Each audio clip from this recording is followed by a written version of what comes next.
This Torah class is brought to you by TorahAnytime.com.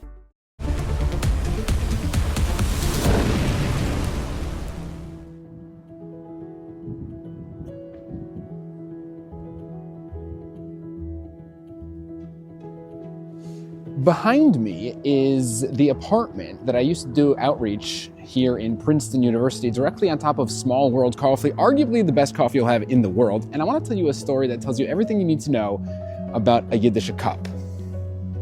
One Friday, I pull up to my apartment to get ready to spend Shabbos with the students here in Princeton. And as I'm pulling up, I notice all over the campus, there are tons of cops everywhere. And there are barricades and canines and state troopers holding AK-47s. And I'm thinking, like, what in the world is going on? So I bump into one of the Jewish students, and he tells me that there was a major anti-Israel protest planned for that day, right in this square right over here in front of this historic building. And because Princeton has a $30 billion endowment, they wisely invest the money in Israeli companies, almost all of whom are owned by Jews. And the pro-Palestinian students here didn't like that. So they planned a major protest to stop Princeton from investing billions of its dollars into Jewish companies. They were gonna all come out, they were gonna have people bust in. It was gonna be a huge, massive protest.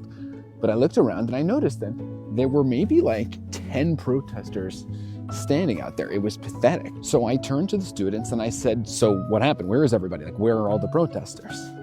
And he said, I'll tell you. The Jewish students on the campus weren't sure exactly what to do. It's not so many of them to begin with, and they feel like, they couldn't counter-protest because they were far outnumbered.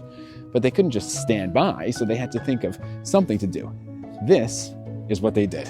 They approached a Jewish alumnus of Princeton, an extremely wealthy man and a big supporter of Jewish-owned businesses. And they asked him, they said, can we film you saying into a camera that for every protester that shows up at the rally, he is going to invest $10,000 into an Israeli Jewish-owned company. And for each time someone shouts the slogan, from the river to the sea, he'll donate another $1,000. Students took the video that he made and they posted it all over the university's social media platforms, and lo and behold, it worked. Only 10 people showed up. Now that is a Yiddish cup. If that doesn't tell you everything you need to know about the Jewish people, then I don't know what will. You see, from the moment that Yaakov outthought and outmaneuvered Esav, this has been our story. For thousands of years, we've lived among empires built on brute strength and impulse and force. They had the armies, they had the weapons, the numbers, and one by one, they disappeared. But we didn't. Not because we were stronger. We survived because we learned Hashem's wisdom. And that rewired how we think. The Torah doesn't just give us information, it trains the mind. It teaches you how to slow down and analyze and question and argue and respond instead of react. And that's the point.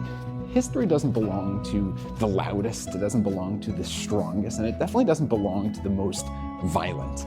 It belongs to the people whose minds were shaped by wisdom. Torah doesn't just tell us what to think, it teaches us how to think. It slows us down when the world panics.